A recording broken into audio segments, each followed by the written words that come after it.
Thank you very much for the invitation, and thanks to everyone for tuning in to listen, even though, of course, I wish this event wasn't necessary. So I'm glad that the mathematical community, well, many mathematicians came together to support us up.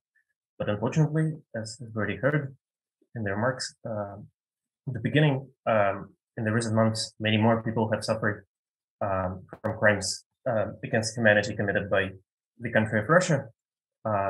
And during Russia's invasion of Ukraine. And today, I'd just like to commemorate a member of the mathematical community who was killed by a Russian airstrike in Kharkiv, Galois. She was killed at the beginning of the war.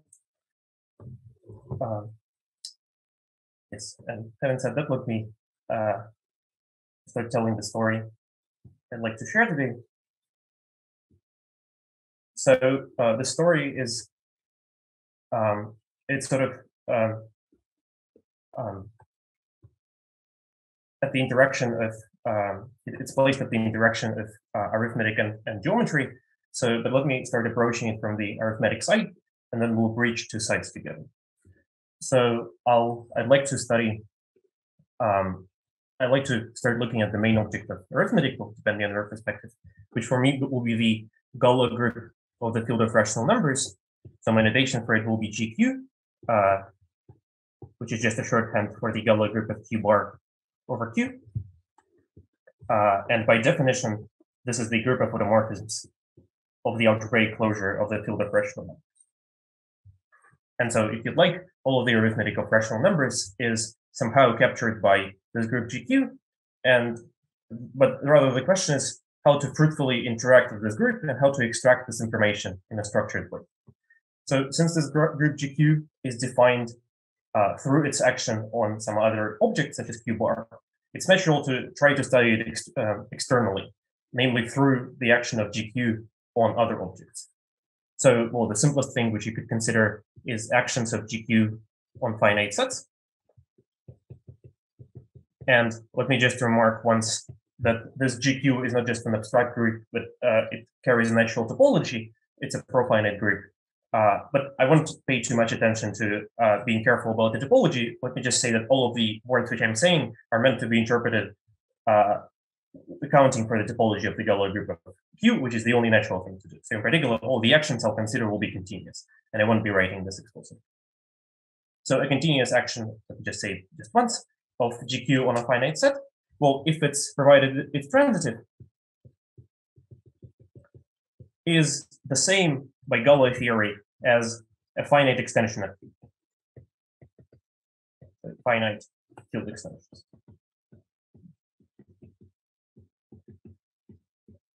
So if you'd like, of course, the information about field extensions of Q captures all of the information about the Galois group. But the point is that, as I said, it would be interesting to extract some of the arithmetic information in a structured way. So it might be interesting to consider actions on some objects which have more structure. So, well, the next thing after finite sets which you could consider is vector spaces. So the central object of today will be, for me, it will be actions of GQ and vector spaces. And let me not specify the field of definition of those vector spaces yet. I'll do this in a second. And this is what I'll call the Galois representation. So it's a shorthand for representations of the Galois. Now, the question is, where do you find natural examples of such objects? And that's the point where geometry enters. So it turns out that algebraic geometry is a source of such things.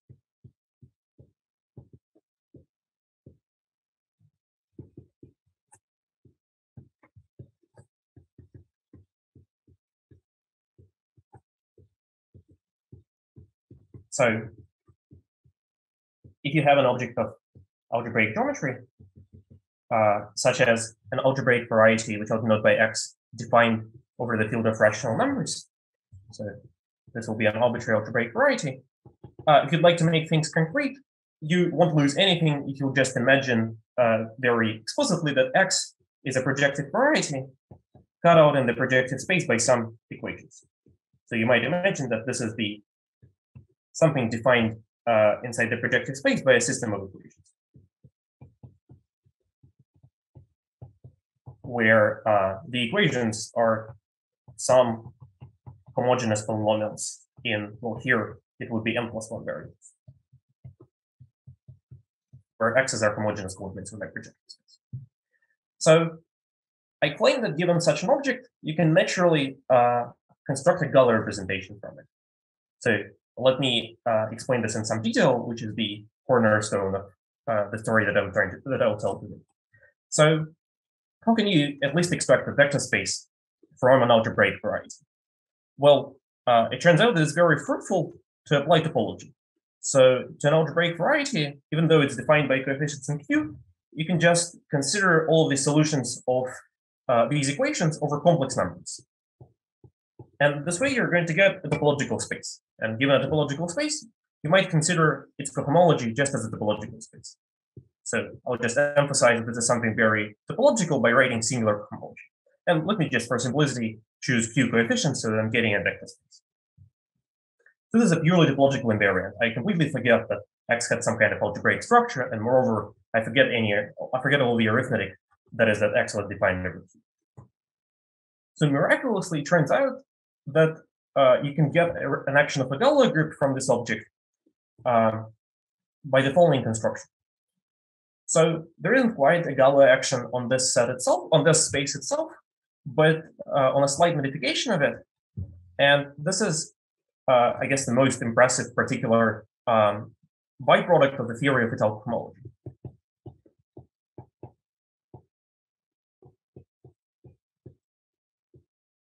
So the theory of Untitled homology, which was started by Gromdyk and of course developed by many people, I won't be able to list all of them, but so the Untitled homology, as one of its main kind of concrete implications, has that whenever you have such a situation, you have an algebraic variety over Q. If you were to consider its singular homology with coefficients in any finite abelian group, so let me just take Z mod n, where n is some integer, then this finite abelian group acquires a natural action of the Galois group.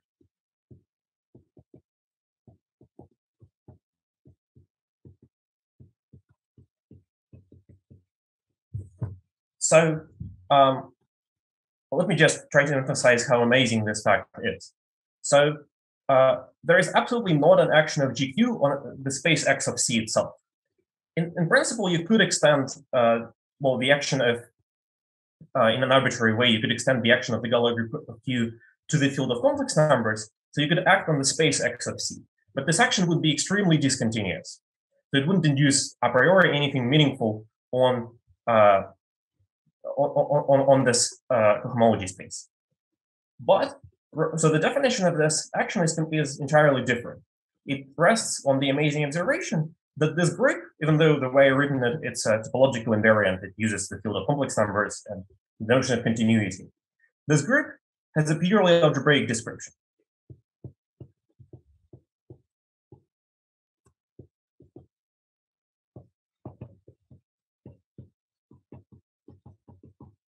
So you can define it even if you're prohibited to, say, use complex numbers or maybe anything involving analysis or topology or any uncountable sets.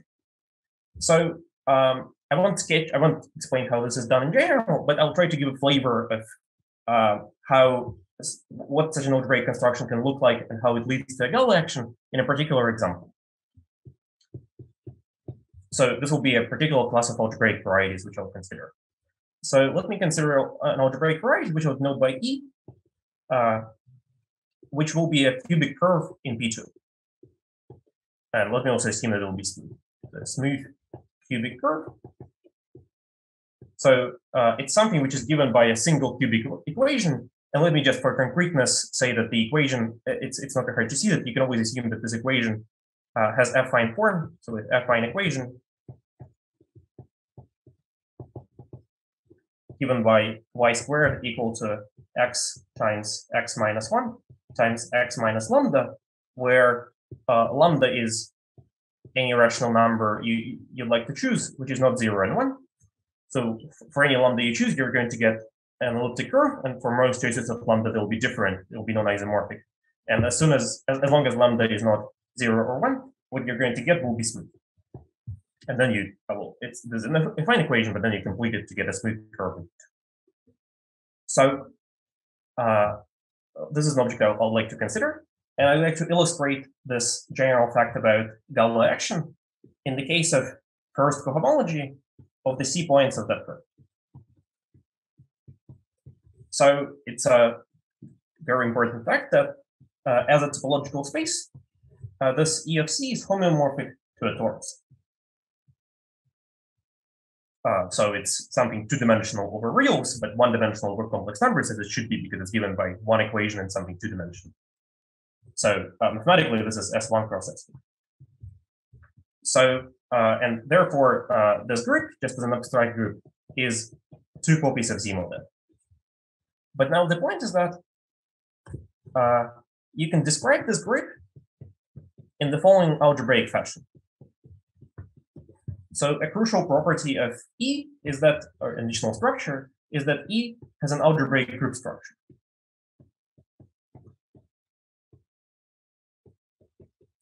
Which means that there is a way to add points on E, and moreover, this method of addition is given by rational functions with Q coefficients. So if you have two points with their coordinates x, y, then there is a formula for the result of their addition, which only involves algebraic operations and only uses rational numbers as coefficients.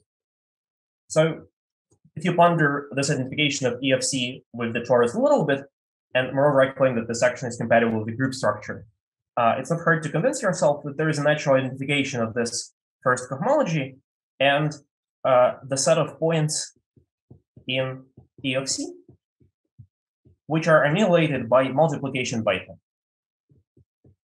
with respect to that group structure. And I should have said that this is it has an abelian group structure. So this binary operation is commutative. So it's not hard to see that this is true for the torus space. Both these sides are Z mod n and Z mod n squared, and moreover, I claim that there is an actual such identification. But I claim that having written it this way makes this notion purely algebraic. I claim that the right-hand side is a purely algebraic notion because this condition that a point is annihilated by multiplication by n is in fact just a polynomial condition on its coordinates. So you can identify this with roots, with a set of roots of a polynomial with coefficients in Q.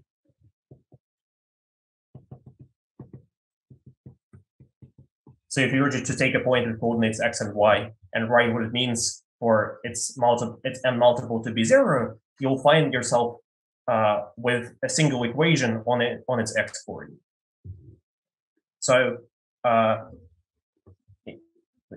so in particular, all of the x coordinates of these torsion points are algebraic numbers, and since this polynomial has coefficients in Q, of course, its set of roots has a natural action of the Galois group of Q by the nature of the Galois group.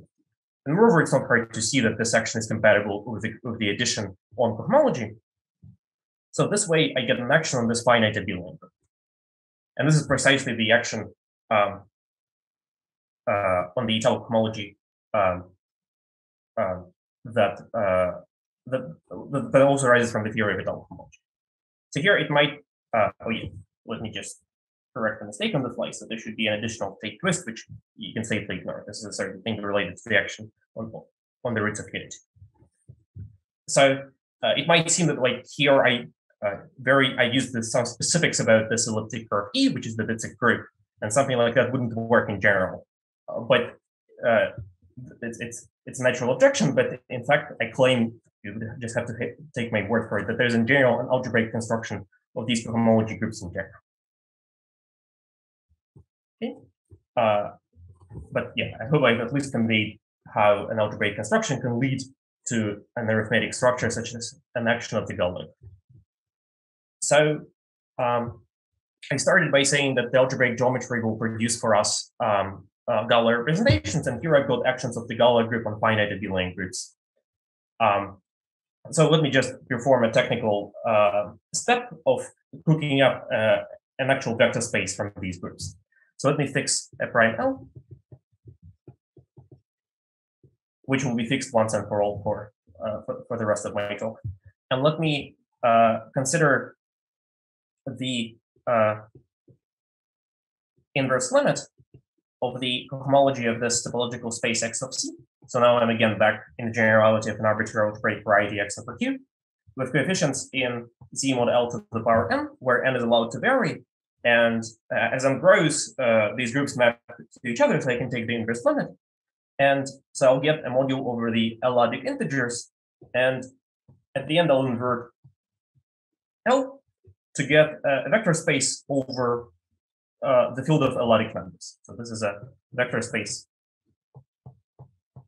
over the field QL. If you haven't thought much about L-adic numbers or p-adic numbers, however you'd like to denote your prime, don't worry at all. The only thing which you need to know for today is that QL is some field of characteristic 0.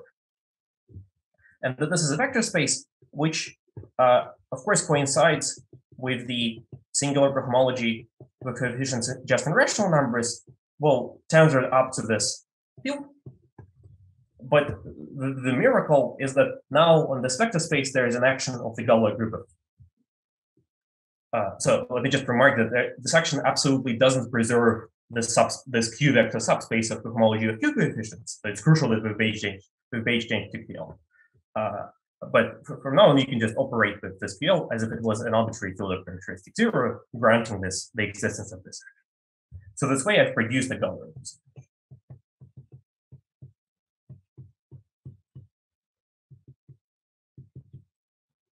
Okay, so first, if you see this thing, you might argue, being kind of cautious, that well, maybe I made this kind of lengthy construction. Maybe at the end, the action I get is just boring or trivial. It would be really too good to be true that somehow there's an action of an arithmetic object from this topological invariant. But it turns out that the contrary is the case. In certain scenarios, this action remembers essentially all of the structure of an algebraic variety X. So let me just give an example. Whenever you have, so back to our situation of elliptic curves, if E and E prime are two elliptic curves, oh yeah, sorry, I didn't write it in this example, but let me just add it after the fact. So such an E is called an elliptic curve. So you can just take it as a definition that a smooth cubic curve, all the smooth cubic curves are what's called elliptic curves. This is a little imprecise, but this is good enough for the motivation. So suppose that E and D prime are elliptic curves.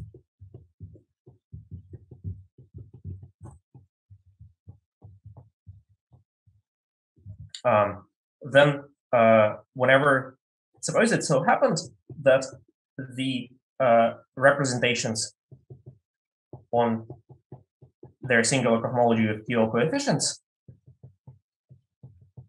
of the Galois group of Q happen to be isomorphic. So of course, these both are two-dimensional QL vector spaces, but suppose it so happens that there's an isomorphism which is compatible with the Galois groups. And maybe if you're skeptical, like if you believe that this action is always trivial, you would expect this to be the case for any pair of elliptic curves. But in fact, if you have such an isomorphism, then it's a theorem of Serre that these elliptic curves, sorry, on the right there should be E prime, are in fact essentially isomorphic. They are isogenous.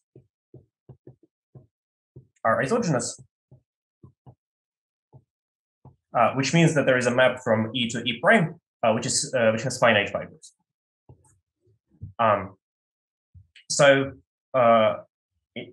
This is kind of a reconstruction result. An elliptic curve up to isogeny, which is kind of a very mild ambiguity, is completely determined by this action of the Galois, which is kind of a miracle. So this, I think, is an evidence that this is some object worth considering. But given such a construction, of course, it's natural to wonder what kind of Galois representations am I getting through this construction. So the first main question, which I'd like to consider in this talk, is how to classify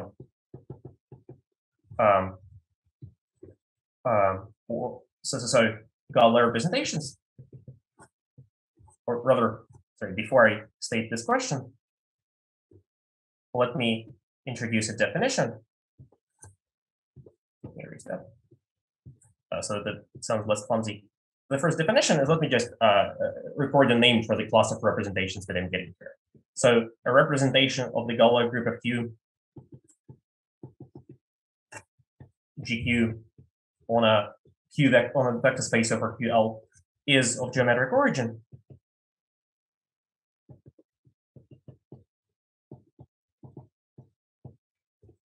If there exists an algebraic variety X over Q, such that V is a subquotient, so it's a quotient of some subrepresentation of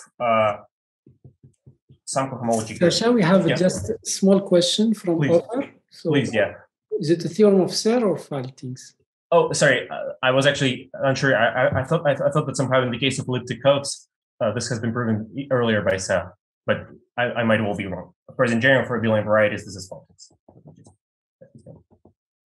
If someone knows the precise reference for elliptic curves, please let me know. Yeah. Of course, Spalding is much more general and the very important. Thank you for the question. All right. So I'll call a representation of the Galois group of geometric origin if for some variety that representation V is a subquotient of this representation attached to X that I've just constructed. Okay, again, compatibly with the action of the Galois, which is the interesting structure. All right, and so the first question I'd like to consider is how to classify representations of geometric origin.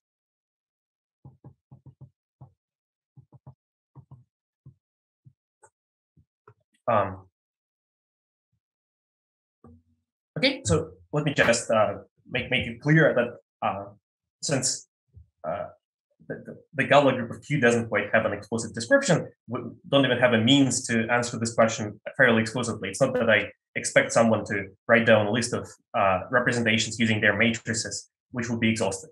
Further, I think an answer which is natural to expect and which is sort of expected by by the amazing work of many people, which I'll mention in a bit, is that maybe there is some alternative condition on the representation, which will be more intrinsic, which will be necessary and sufficient for it to be of geometry. Okay. So, but today I'll try to present a certain largely conjectural picture which answers Q1. But before I do that, let me set up a parallel story, which will be crucial for giving the answer that I have in mind. So, in a sense, what I'm going to do now will be kind of more basic than what I've said so far. It will not use any arithmetic at first. So this is going to be a topological analog of this question. The topological analog of the discussion so far. So there are other setups when algebraic geometry naturally yields to actions of groups on vector spaces. Suppose that instead of a single variety over Q, you were working over complex numbers, but you had a family of algebraic varieties. So let me just, for this part, let me assume that this family was smooth and proper. So again, this is a technical term, but you can assume that what I wrote here is that on the level of underlying topological manifolds, this is a fibration with compact numbers. So the picture that you might want to keep in mind is that there is some base, S, and there are some fibers hovering over every point. And the fibers are, they all kind of the same size, but they really do vary non-trivially. So this is S, this is X. And let me also choose a point in the base, somewhere here. And let me pay close attention to a single fiber over that point, which I would note by X lower index S. So let's consider what we did previously. Let's look at the singular cohomology of the underlying topological space to this fiber. I claim that this has this immediately gets an additional structure. there is an action of the topological fundamental group of this base S, or rather of the underlying topological space, well, based at this point S. So I'm claiming that if you take any loop in the base, like here, like so, then there is an actual endomorphism of this vector space. And the reason is that, as I said, so it's a theorem that which was proven by Erisman, that locally over any small enough open ball in the base, this family is topologically trivial. So topologically, all the fibers are the same, but not as algebraic varieties. In particular, their cohomology are the same. But the crucial thing is that globally this doesn't have to be true. So you can traverse along the path, and around every point in the path, locally all the fibers, cohomology of all the fibers are the same. But as you go along a non-contractible path, identifying all the fibers as you go, you might end up with a non-trivial identification of a single fiber root itself. So this is what's called a monodromy action. Yeah, so this is a certain action, and there are similar. There are many. You can look basically at most examples of interesting families, to see that this is often non-trivial. So here I can just ask the same questions. I can make a definition that a representation of the fundamental group, well, let's say on a vector space over Q, will be called of geometric origin. Excuse me. Well, if it arises through such a construction. Though let me be a little more lax here, and let me allow families which are not necessarily smooth and proper. So if there exists a family, it might have singularities in its fibers. There should be some technical conditions satisfied for it to lead to a representation of the fundamental group, which I won't say explicitly. If there exists a family X to S, defined over C, such that V is a subquotient of this monodromy representation.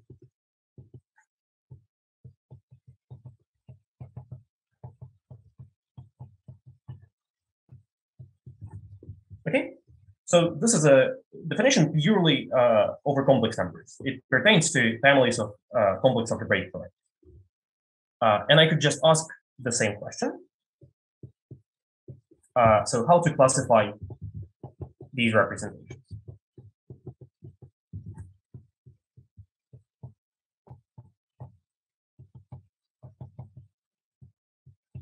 And here I could at least have a hope for an explicit answer, even though I will assert in a second that there shouldn't be an explicit answer, because the object we're looking at here is much more concrete. Like often this fundamental group can be given explicitly by generators and relations, and well, often it's finally generated, and in many interesting cases, which I'll mention, it's even free.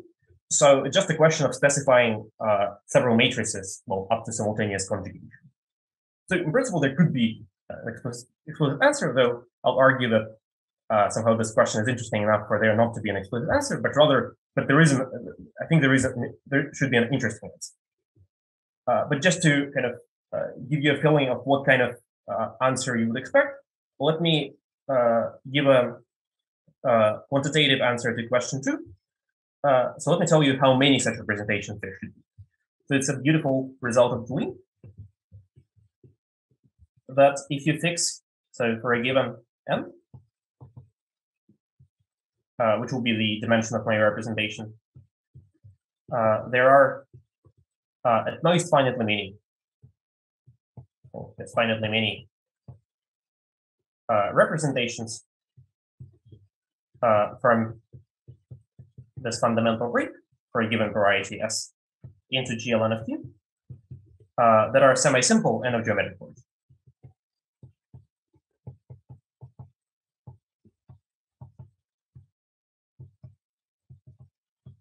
So semi-simple just means that it's a direct sum of irreducible representation. Any sub is also a direct sum. So kind of pictorially, there are in general plenty of representations. So again, if you have a representation of your group by generators in relation, relations you can like easily write down a parameterizing space for all the representations. And so all representations. Let me just, for simplicity, reduce to semi-simple ones. And Dleem tells us that for a given ring, the set of points of geometric origin is very sparse. It's just some finite set. The representations of geometric. So something special has to happen for matrices that comprise a representation for them to be related to the cohomology of some family of problems. Sasha, we have another question from Elena Nu. Please, yeah. She said, should be definable integrally, shouldn't be? True, yeah. In particular, whenever you have a representation of geometric origin, it will be defined integrally. Yeah. But it's true that every representation of geometric origin is integral. Oh, you mean that's into a direct? Right. Sorry. Yeah. Okay. Oh, yeah. I think as stated is true because I think it means that there's even a stronger theorem which you can see. And this is what I was going to say, that actually Dleem proves this through using that representation of geometric origin underlies a variation of Hodge structures, and also an additional integrality condition that the length mentions.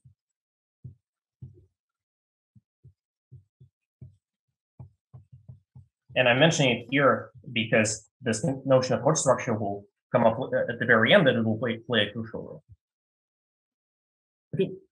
Are there any further questions, Ahmed? Okay. Somehow I couldn't see Ellen's question in the chat. Still Ellen is asking question, but for the finiteness result, you need integrality. And okay, thanks, Yulu. Okay. Yeah, exactly. Okay, fine. Okay, I found it now. Yeah, thank you very much for the question. Okay, so I just mentioning this to kind of let everyone know that we're really looking for some very special class of representation. Okay, very good. Now I've spent all the time setting up these two questions because I'll try to argue that it's very fruitful to consider them simultaneously. So let me put myself in a position where I can access both this topological setting and the arithmetic setting I started with. So for that, I just have to have a family of varieties which is defined over Q. So let's assume that this is defined over rational numbers. So maybe just give a particular example that you could keep in mind. You can take as S P1 with 3 punctures defined over Q, and X will be a family of elliptic curves.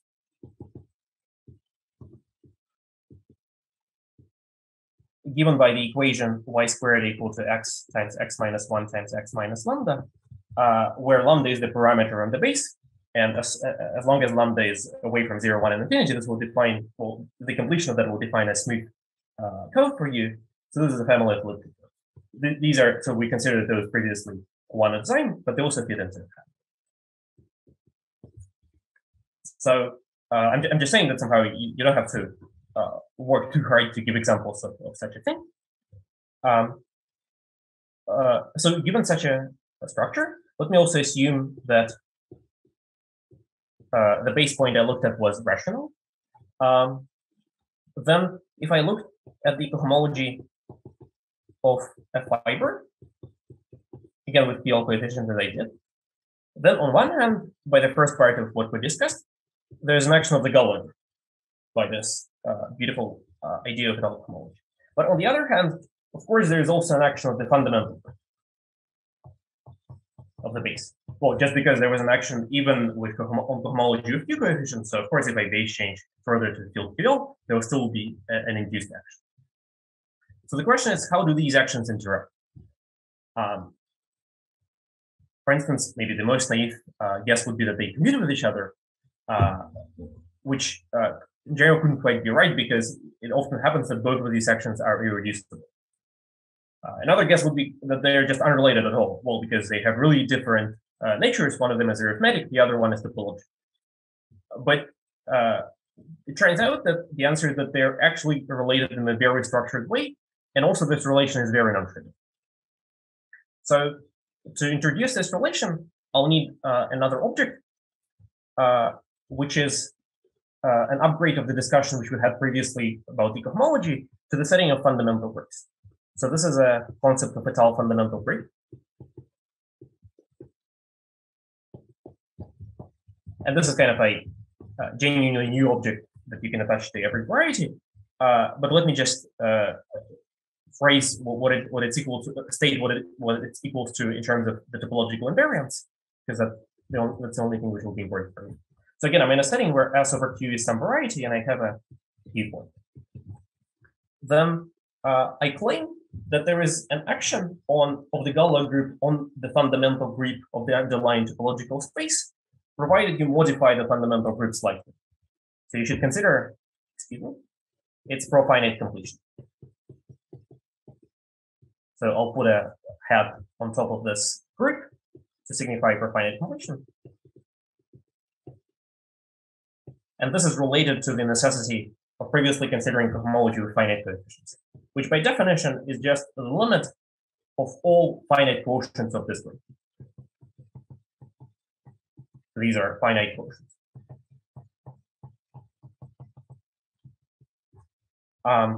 And the surprising consequence of the theory of the tau fundamental group is that there is a natural action of the Galois group of Q on that profinite completion.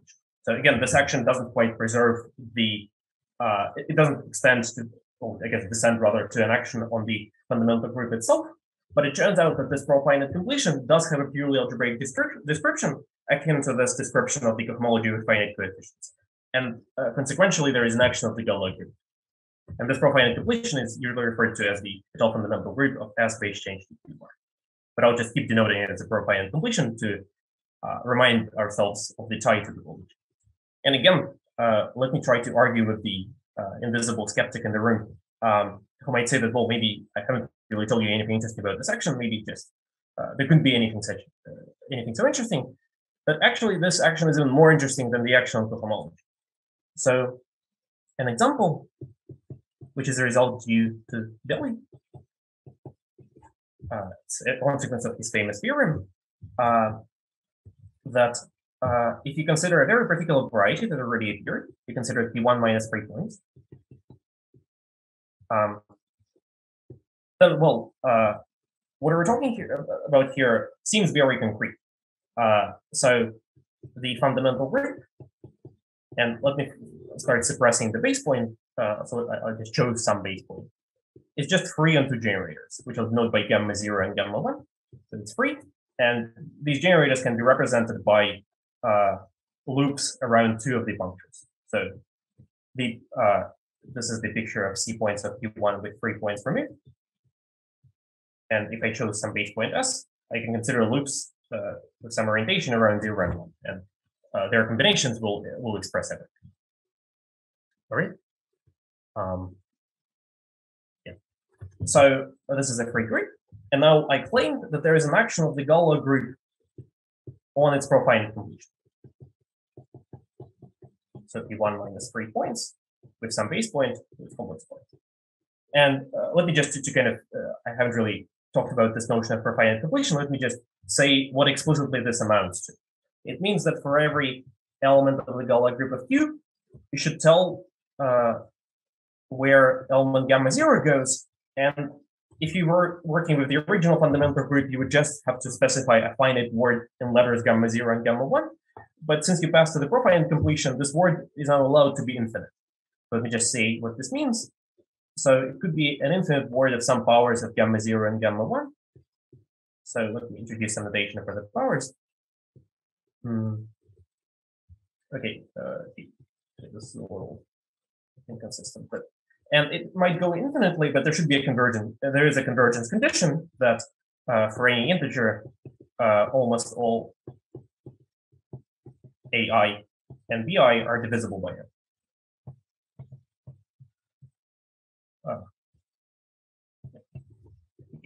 So this is and there's a similar thing for gamma. So I'm just saying that this is slightly more enhanced, but I'm just saying this to give justice to the amazing fact that Belli proved. This is not yet his theorem, so the theorem that Belli proved is that this action is fatal. So for every non-trivial element of the Galois group, G acts non-trivially on this profinite completion. So in other words, the Galois group of Q embeds into the group of automorphisms of this profinite group, which is an amazing fact. It says that somehow all of the arithmetic of Q is captured by its action on this very particular group. But of course, this is just, if you'd like, this is just obscuring the essence of facts, which is that this action is very complicated. And I don't think we ever really expect to write down explicitly how this action looks like, but rather, again, it's very interesting to try to access it in some indirect ways. Okay, so I've got this action of the Galois group on the cohomology of, and the fundamental group of any variety after taking the profinite completion. And this permits me to answer the question that I raised at the top of this page. Sorry for all the notifications. Here. So I asked, how are the two actions here and here are related? And a fact, which looks surprising, but it's really, once the appropriate formalism is set up, it's really not difficult. So it's a consequence of the formalism of cohomology. Of the formalism of cohomology. That these actions fit together into an action of the following group. So actions GQ and by 1f S of C on this cohomology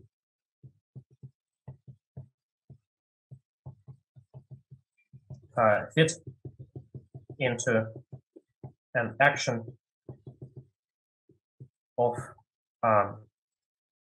the semi-direct product of the Galois group of Q with the profinite completion of this topological fundamental group, where the action which I use to define the profinite completion is precisely the one stated there. So let me note this action by E in red, and let me just mark this sign of semi-direct product with the same E. So it's this action then considered. So this action, somehow this action is completely, sort of by definition, it's intrinsic to the variety S. But for any family you take over S, these two actions on the cohomology of a fiber are related through this action. Okay, you can easily unwind this, and this will say that there is some rule as to how you can conjugate the action of the Galois group and the action of the fundamental. Okay, so this suggests that considering actions of this semi-direct product is a worthy move to perform. So let me do that. So let me consider all possible representations of this semi-direct product.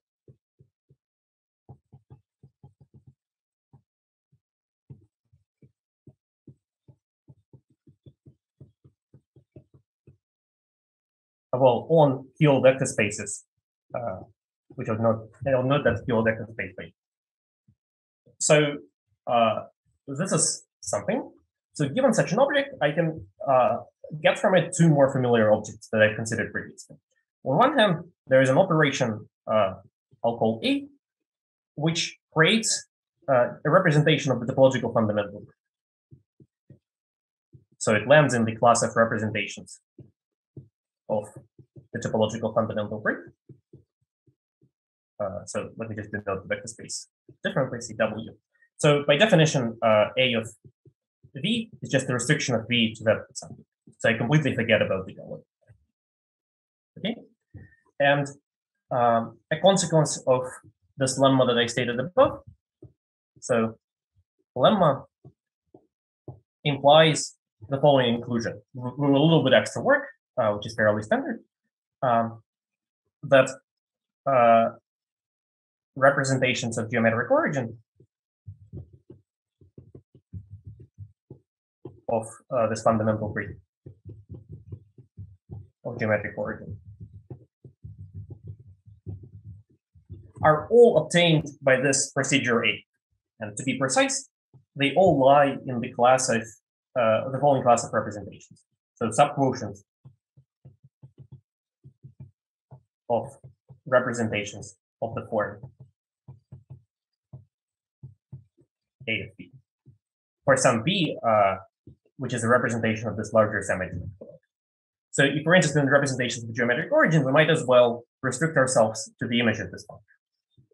Okay, so this just this literally follows from the lemma. If the family that gave rise to a representation of this group was defined over Q, in general, well, you might object that it was actually defined over C, but actually by a fairly standard argument called spreading out and specialization, you can descend to a finite extension of Q, and then by a standard procedure, you can arrange that this is a subquotient of such a representation.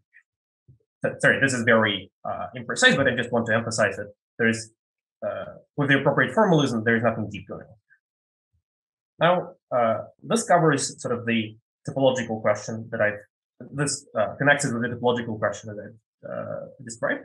But I started with this arithmetic question of how to classify representations of GQ of geometric origin. So let me add another leg to this diagram. So I claim that there is another operation, which I'll call B, which allows you to produce a representation of the Galois group of Q from such a representation. Representations of GQ, again on some vector spaces over QL. Let me denote it by this sign. So it's tempting to just consider the restriction, but that wouldn't be so interesting because then every representation would arise as such restriction, because whenever you have a representation of the Galois group, you can get a representation of the semi-direct product just by letting this normal subgroup arising from topology to act trivially. This will be a little boring. So you have to do a slightly more involved thing, which is more interesting. So by definition, B of V is the following construction. So you have a representation of the semi-direct product. You can restrict it to the action of the topological fundamental of this for finite completion of the topological fundamental group. And let's just consider the image of this subgroup inside the endomorphisms of the vector space, right? This group maps there, so I'll just take the image. So this is just a subset. And then to get the vector space, I'll take its QL span.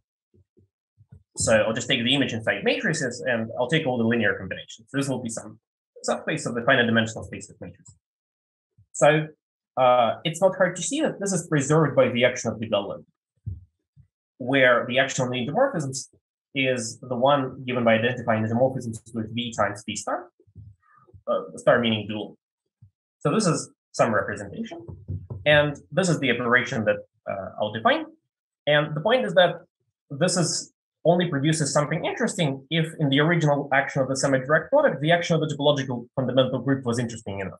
So let me just to get a grasp of what this does. Let me just say that if V tensored with PL bar, so the algebraic closure of PL as being acted by the fundamental group is irreducible, then this B of V is all of V tensor V dual. This is a consequence of Burnside's lemma. So if the action is interesting, then you get a large Galois representation. Whereas if the action is boring, so let's say if this action was trivial, then you don't get anything interesting. Then B of V is just a one-dimensional vector space with a trivial action of the Galois. So you only get an interesting Galois representation if you paid the price of making the effort of constructing a representation where the action of the fundamental group is non-trivial. And this is really a non-trivial thing to do because whenever you have such a semi-direct product, it's a non-trivial condition for a representation of the fundamental group to extend to a representation of the semi-direct product. So let me make a complement to lemma, which is a theorem. And this, please, well, I don't know how if it's a consequence of any kind of formalism. So rather, it's a somewhat elaborate construction. Well, though it's a construction, so there's an explicit procedure. You can prove that every. So let me say it like that. So all semi-simple representations of GQ on a vector space of geometric origin arise through the construction V, so subquotients of B of V for varying V, and I have to take the dual for a technical reason. It's absolutely not for a very particular variety S, right? All of this discussion depended on the variety S. So this is true if you take S to be one minus 3 points, which we already saw a couple of times. And this is kind of a reflection of the fact that I stated previously that the action of the Galois group on the profinite completion of the fundamental group of that variety is very non-trivial. And this allows for a wealth of kind of representations in the image. So now, even if somehow I've lost you a little bit, given these two inclusions, and given that my task was to try to understand this class and that class, it's tempting to make the following conjecture, which might seem entirely random. So let me label these inclusions A and B. And the conjecture is that both inclusions A and B are equalities.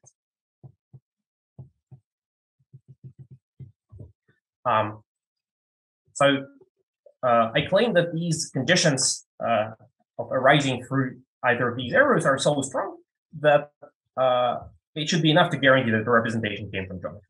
And I'm out of time, so let me just add one more line, which is that I personally believe this conjecture for the following reason. So this conjecture, and yeah, let me just state that Daniel Litt expected, well, he conjectured part of this theorem, so conjectured by Daniel Litt in the case of A. So, sorry, Daniel conjectured that the theorem is true, and the theorem is going to be about this conjecture. That the theorem is that conjecture is implied by a version of the contained major conjecture. So let me put this in parentheses. So a relative version of the contained major.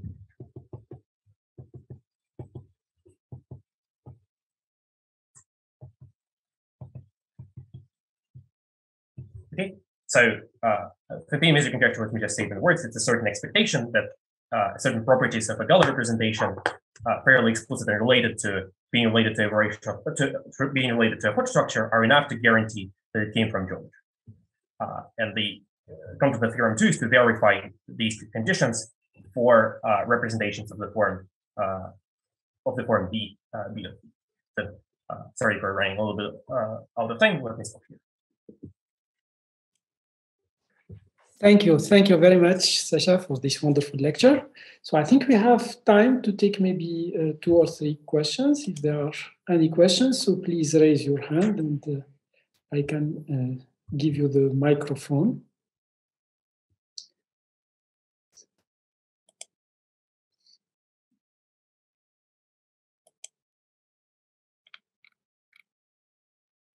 So okay.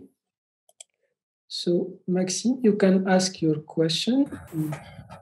Yes, please. For those of us who are very much down to earth, perhaps you could give some examples or applications. Thank you. Oh yeah, this is a great question. Sorry,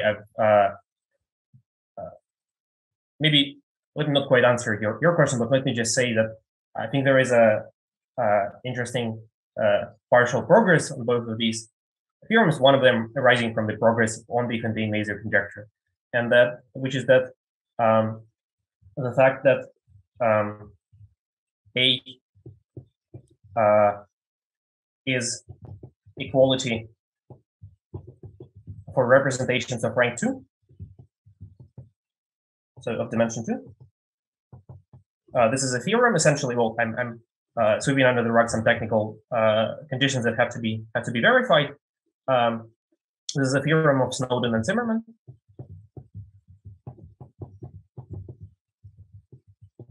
And I think it's very nice. The paper is quite short, and it's a beautiful idea.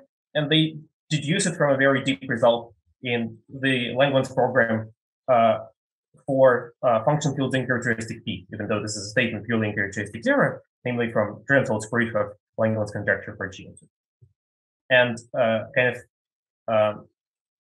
complementary, the analogous statement for conjecture B for rank 2 is again essentially known because the Fontaine-Mazur conjecture is known for rank 2 representations of the Galois group of Q, again up to certain conditions, and there are many interesting cases which are still open. And this is a combination of the works of many people, well, perhaps starting with Fontaine and Mazur themselves, and notably Andrew Wiles. But yes, so rather let me just say that I think if you, even like small cases of these conjectures, they're sort of related to interesting effects. Thank you. So we have a question from Ofer Gaber. So Ofer, you can ask your question. Okay, it's just a small point about, I noticed that you did not, so for P1 minus 3 points, sometimes there is a question which base point you use, or sometimes you use a tangential base point. Is it true? What you say, I mean, all the results and statements are very fair.